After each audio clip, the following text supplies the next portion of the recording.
Alors je fais un suivi bien évidemment clinique, électrocardiographique et comme la plupart des suivis en cardiologie, échocardiographique. Alors la problématique de l'échocardiographie, ça va être probablement la sensibilité de l'examen sur les phases précoces, puisque on le sait, l'hypertrophie ne va pas être tellement prononcée et les anomalies de la relaxation ne seront pas forcément très évidentes. Je crois que ce qui a réellement changé les choses, c'est l'avènement de la scintigraphie osseuse, qui permet un dépistage précoce de la pathologie en montrant une infiltration du myocarde et une fixation du radiotraceur osseux. Et chez les patients qui sont négatifs à la scintigraphie osseuse, des travaux récents ont montré que la scintigraphie au MIBG pouvait être intéressante en montrant une atteinte neurologique cardiaque qui, on le sait maintenant, précède le dépôt d'organes objectivé par la scintigraphie osseuse.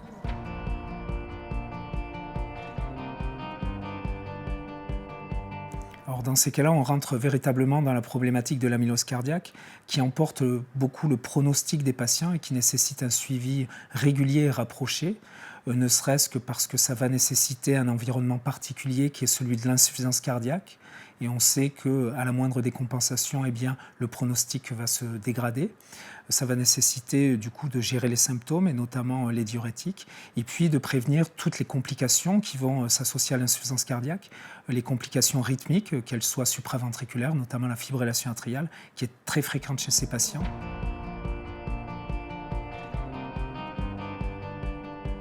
Alors pour les patients porteurs de mutations sans atteinte d'organes, la problématique est à peu près la même que l'atteinte neurologique sans atteinte cardiaque, à savoir que c'est un positionnement essentiel probablement de la scintigraphie osseuse et en cas de négativité de la scintigraphie au MIBG.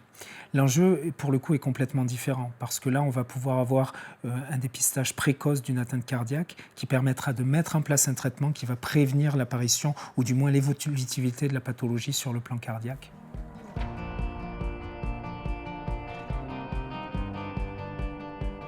Alors la problématique de la fréquence du suivi est une question difficile.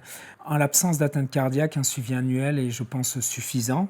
En présence d'une atteinte cardiaque, ça dépend à mon sens du degré d'atteinte cardiaque. Il est évident que sur une pathologie débutante, un suivi annuel est tout à fait suffisant. Sur une pathologie évoluée, l'objectif sera quand même d'avoir un suivi rapproché, ne serait-ce que pour prévenir les épisodes de décompensation ou potentiellement les complications qui peuvent accompagner la pathologie. Et encore une fois, la fréquence dépend donc du degré d'atteinte et peut se révéler être une fréquence trimestrielle, voire mensuelle chez les patients qui sortent de décompensation.